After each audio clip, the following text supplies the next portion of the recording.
In today's episode, we delve into a chilling tale of betrayal and murder, set in Fayetteville, Arkansas, in April of 2015. This is the story of Johnny Ray Baxter, a successful real estate agent whose life was brutally cut short by someone he trusted most.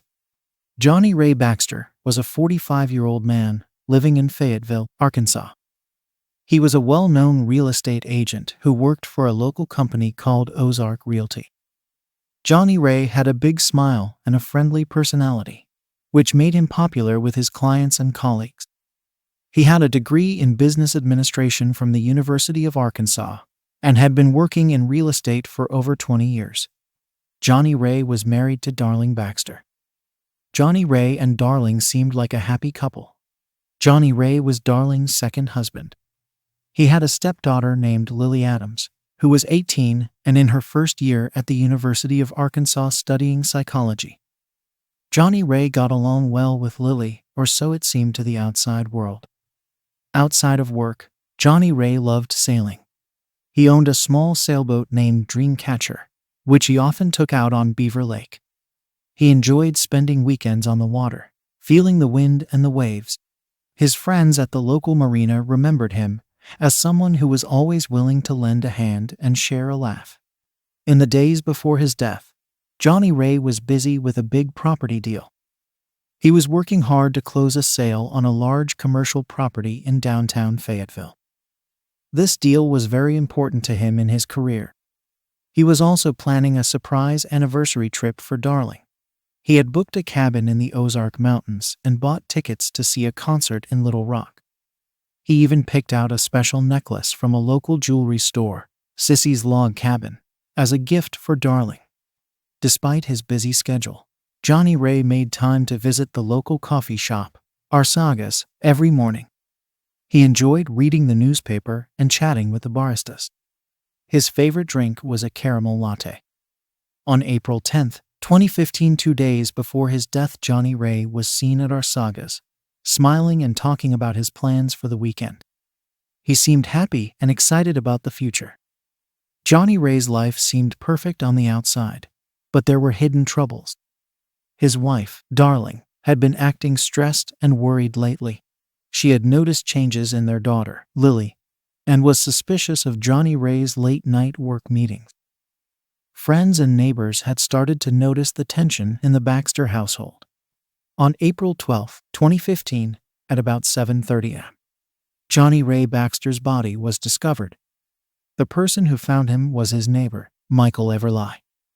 Michael was a 52-year-old retired school teacher who lived next door to the Baxters.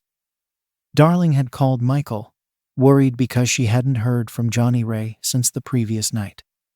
She was out of town visiting her sister and asked Michael to check on her husband. Michael knocked on the door of the Baxter house, but got no answer. He noticed that Johnny Ray's car was in the driveway, so he decided to try the door. To his surprise, it was unlocked. As he stepped inside, he immediately felt something was wrong. The house was unusually quiet. Michael called out for Johnny Ray, but got no response. He walked through the living room and into the kitchen, where he saw signs of a struggle, chairs overturned and broken glass on the floor. He followed the trail of chaos to the master bedroom. When he opened the door, he was met with a gruesome sight. Johnny Ray was lying on the floor in a pool of blood. He had been bludgeoned to death with a hammer, which lay nearby, covered in blood. The room was a mess, with blood splattered on the walls and furniture. It was clear that Johnny Ray had fought for his life. Michael was horrified and immediately backed out of the room, his hands shaking. He pulled out his cell phone and dialed 911, his voice trembling as he described what he had found. The 911 operator tried to keep him calm, asking him to stay on the line until the police arrived. The news of Johnny Ray's death quickly spread through the neighborhood. Maple Street was soon filled with police cars, and curious neighbors stood outside, whispering to each other about the shocking event. Local news stations like KFSM and KTV sent reporters to cover the story, and by noon, it was the top news in Fayetteville. Michael, who had been friends with Johnny Ray for years, was in a state of shock. He had never expected to find his neighbor and friend dead in such a brutal manner. He later told reporters that Johnny Ray was a good man who didn't deserve such a terrible fate. The discovery of Johnny Ray Baxter's body marked the beginning of a complex and tragic investigation, one that would uncover hidden secrets and lead to shocking revelations about those closest to him. The police arrived at the Baxter home quickly after Michael Everly's 911 call on April 12, 2015.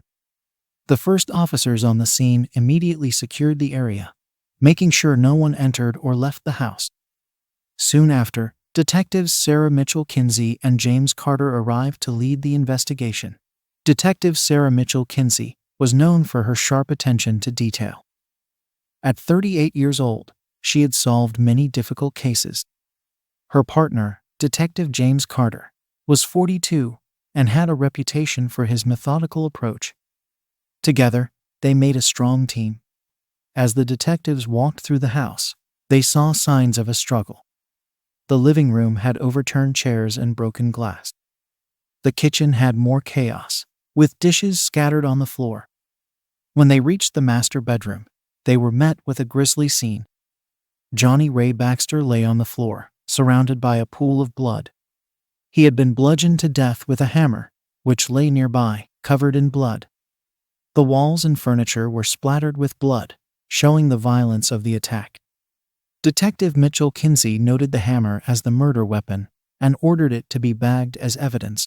The crime scene was chaotic and disturbing. The detectives and forensic team took many photos and collected samples. They used gloves to carefully pick up items, making sure not to contaminate any evidence. Blood samples, fingerprints, and the hammer were all collected and sent to the lab for analysis. Outside, neighbors watched as the police worked. The local news stations KFSM and KTV were there too, reporting on the shocking murder. Reporters spoke to neighbors who described Johnny Ray as a friendly and well-liked man. The media coverage added pressure to solve the case quickly. Detectives Mitchell Kinsey and Carter interviewed Michael Everly, who was still shaken from discovering the body. He described finding the door unlocked and seeing the mess inside the house. His detailed account helped the detectives piece together the events leading up to the murder. By the end of the day, the police had gathered a lot of evidence, but still had many questions. Who could have committed such a brutal act? Why would someone want to kill Johnny Ray? The detectives knew they had a difficult case ahead of them, but they were determined to find the answers. The first suspect in Johnny Ray Baxter's murder was his wife, Darling Baxter. Darling was 34 years old and worked as an accountant for a local firm called Razorback Accounting. She was intelligent, meticulous, and hardworking. Darling had a tough past. She became a mother at 16 and worked as a stripper to support herself and her daughter, Lily. Despite these challenges, she built a successful career and was known for her strong-willed nature. Darling had recently noticed changes in her daughter Lily's behavior and grew suspicious of Johnny Ray's late-night work meetings. Friends and neighbors described Darling as increasingly stressed and on edge in the weeks before the murder. Some said they heard arguments between her and Johnny Ray. Detectives Sarah Mitchell Kinsey and James Carter brought Darling in for questioning on April 13, 2015. Darling appeared calm but was clearly distressed. She maintained that she had been out of town visiting her sister.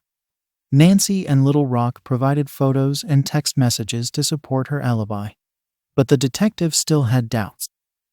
During the interrogation, Darlene spoke about her relationship with Johnny Ray. She admitted they had been arguing more lately, mainly about his work and the amount of time he spent away from home. She denied any involvement in his death, insisting she loved her husband despite their problems. The detectives asked Darlene about the night of the murder. She explained that she had left for Little Rock on the afternoon of April 11th and stayed with Nancy until the morning of April 12th. Nancy confirmed this story when the detectives called her. However, they couldn't ignore the tension in Darlene's voice when she spoke about Johnny Ray and the changes she noticed in Lily. The police also searched Darlene's car and belongings for any evidence. They found nothing directly linking her to the murder. But they did find a diary in which Darlene had written about her frustrations and suspicions. These entries painted a picture of a woman under immense stress and emotional turmoil. Despite her alibi, Darlene remained a prime suspect.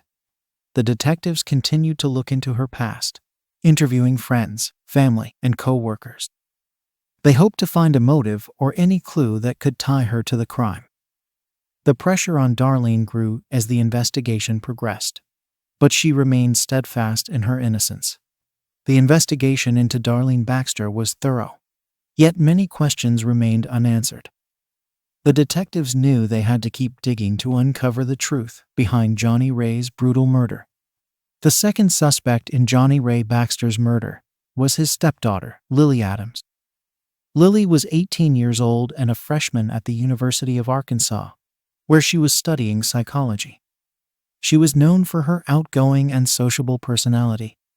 Her friends described her as bright and ambitious, always eager to learn new things. Lily had a complicated relationship with her stepfather, Johnny Ray. It was revealed during the investigation that their relationship had evolved into a secret affair. This affair made Lily feel guilty and conflicted, especially as she saw the strain it put on her mother, Darlene. Detectives Sarah Mitchell, Kinsey, and James Carter brought Lily in for questioning on April 14, 2015. Lily appeared nervous but cooperative. She admitted to the affair with Johnny Ray, explaining that it had started about 6 months earlier. She said she had been feeling lonely and confused, and Johnny Ray had been there for her. She insisted she never wanted to hurt anyone. During the interrogation, Lily explained how she had confided in a close friend about the affair and her feelings of guilt. This friend, whose name was not disclosed, confirmed Lily's story to the detectives. Lily described the last time she saw Johnny Ray, which was the night before his death. She said they had argued about the affair and the impact it was having on their family. The detectives asked Lily about her whereabouts on the night of the murder. Lily said she had been at a friend's house studying for a midterm exam. Her friend confirmed this alibi, saying that Lily had stayed there until the early morning hours of April 12th. Despite the alibi, the detectives were suspicious of the emotional turmoil that Lily was going through. The police also searched Lily's dorm room and her belongings for any evidence. They found nothing directly linking her to the murder, but they did find several letters and notes between her and Johnny Ray. These notes showed the depth of their relationship and the emotional struggles they both faced. Despite her alibi and the lack of direct evidence, Lily remained a prime suspect due to the affair and the emotional tension it created. The detectives continued to interview her friends and classmates, hoping to find any inconsistencies or new leads. The pressure on Lily grew as the investigation continued, but she maintained her innocence and expressed deep regret for the affair.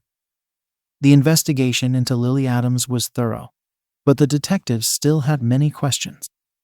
They knew they had to keep digging to find the truth behind Johnny Ray Baxter's brutal murder. On April 17, 2015, 5 days after Johnny Ray Baxter's murder, the police received a significant break in the case. It was a cool, cloudy morning when a jogger discovered a suspicious item in the park near Beaver Lake. He noticed a plastic bag partially buried under some leaves near a bench. Curious, he opened it and found a blood-stained shirt and a pair of gloves. He immediately called the police, and within minutes, patrol officers Karen Lewis and Tom Martinez arrived at the scene. They secured the area and called in detectives Sarah Mitchell, Kinsey, and James Carter. The detectives quickly assessed the situation and bagged the items for forensic analysis. They were cautious, but hopeful that this new evidence would provide a breakthrough in the case. They brought the items back to the Fayetteville Police Department's forensic lab. Forensic analysts found that the blood on the shirt matched Johnny Ray's DNA. Additionally, the gloves had fingerprints that were not Johnny Ray's. This new evidence shifted the focus of the investigation. The detectives revisited their list of suspects and re-examined their alibis. They also reviewed the surveillance footage from the park and nearby areas. This extensive review led them to a surprising discovery. A figure matching Lily Adams' description was seen entering the park late on the night of the murder. Detectives Mitchell, Kinsey, and Carter brought Lily in for a second round of questioning. This time, Lily was visibly more nervous. She claimed she had gone to the park to clear her head and had no idea about the bloody items. The detectives pressed her for more details, but Lily stuck to her story, albeit shyly. The forensic team continued their analysis and found another critical piece of evidence: hair fibers on the gloves that matched Darlene Baxter's DNA. This discovery complicated the case further and indicated the possible involvement of both mother and daughter. On April 18, 2015, the detectives called Darlene back for questioning. She seemed calm but concerned. When presented with the new evidence, Darlene admitted to knowing about the gloves, but insisted she had nothing to do with the murder. She said she had worn the gloves while gardening and couldn't explain how they ended up near Beaver Lake. The police were now more determined than ever to solve the case. They knew they were close to uncovering the truth, but needed to carefully piece together the final puzzle. The discovery of the new evidence was a pivotal moment in the investigation, providing crucial leads and intensifying the search for Johnny Ray's murderer. True crime case solvers, interested in more real-life murder mysteries, be sure to like and subscribe to our channel. If you have any thoughts about this case, or have a case of your own you'd like us to investigate, leave us a comment. Stay safe, true crime case solvers. The third suspect in the murder of Johnny Ray Baxter was his ex-wife, Diddy Baxter. Diddy, aged 46, was known for her hot-tempered and aggressive nature. She had a contentious relationship with Johnny Ray and had never approved of his marriage to Darlene. Diddy lived in Fayetteville and worked as a manager at a local grocery store, Har's Food Stores. Detectives Sarah Mitchell, Kinsey, and James Carter decided to bring Diddy in for questioning on April 19, 2015. Diddy arrived at the police station appearing defiant and uncooperative.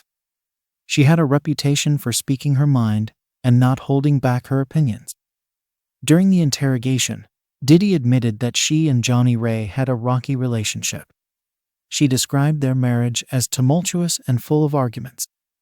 Diddy expressed her disdain for Darlene, calling her a homewrecker and blaming her for the end of her marriage. However, Diddy vehemently denied any involvement in Johnny Ray's murder. The detectives pressed Diddy about her whereabouts on the night of April 11, 2015. Diddy claimed she was at home, watching TV and drinking wine. She mentioned watching an episode of Dancing with the Stars and going to bed early. There were no witnesses to confirm her alibi, which made the detectives suspicious. The police searched Diddy's home for any evidence that could link her to the crime. They found a few items of interest, including a set of gardening gloves similar to the ones found at the park. However, forensic analysis showed no blood or DNA on these gloves. Despite her alibi and the lack of direct evidence, the detectives continued to probe Diddy's potential motive. They discovered that Diddy had recently learned about Johnny Ray's affair with Lily, which added another layer of tension and potential anger. Friends and co-workers told the detectives that Diddy had been particularly upset and vocal about the affair, calling Johnny Ray a disgrace and expressing her anger to anyone who would listen. The detectives also interviewed Diddy's neighbors, who reported hearing loud arguments coming from her house in the days leading up to the murder. One neighbor, Mrs. Everly, said she heard Diddy yelling about betrayal and lies. Although Diddy remained the suspect, the detectives found it challenging to gather enough evidence to charge her. She was aggressive during the interrogation, but maintained her innocence. The detectives knew they needed more concrete evidence to link her to the crime. The investigation into Diddy Baxter added another layer of complexity to the case, as the detectives worked tirelessly to piece together the events leading to Johnny Ray's murder. On April 21, 2015, the breakthrough in Johnny Ray Baxter's murder case finally came. After days of investigating, detectives Sarah Mitchell, Kinsey, and James Carter found a crucial piece of evidence. A surveillance camera from a nearby gas station had captured footage of Darling Baxter driving toward Beaver Lake late on the night of the murder. This was a significant lead that contradicted Darling's alibi. Detectives Mitchell, Kinsey, and Carter reviewed the footage carefully. It showed Darling's car, a blue Honda Civic, passing the gas station at around 11:30 p.m. on April 11th. This placed her near the crime scene at the crucial time. With this new evidence, the detectives were confident they had found Johnny Ray's killer.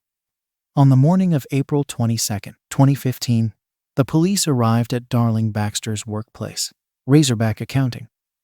It was a sunny day, and the local news stations, including KFSM and QA, were already covering the latest developments in the case.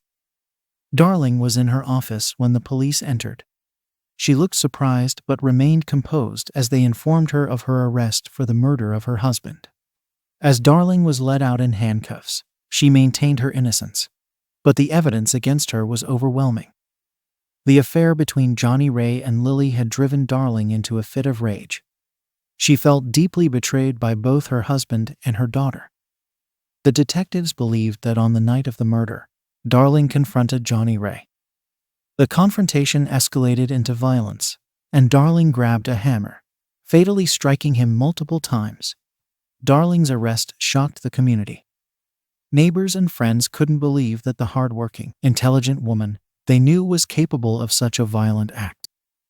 The news spread quickly, with headlines and the Fayetteville Observer and segments on local news stations detailing the arrest. Johnny Ray's family had mixed reactions. Some were relieved that the murderer had been caught, while others were devastated by the betrayal. Lily was particularly heartbroken. She had lost both her stepfather and her mother in a matter of days.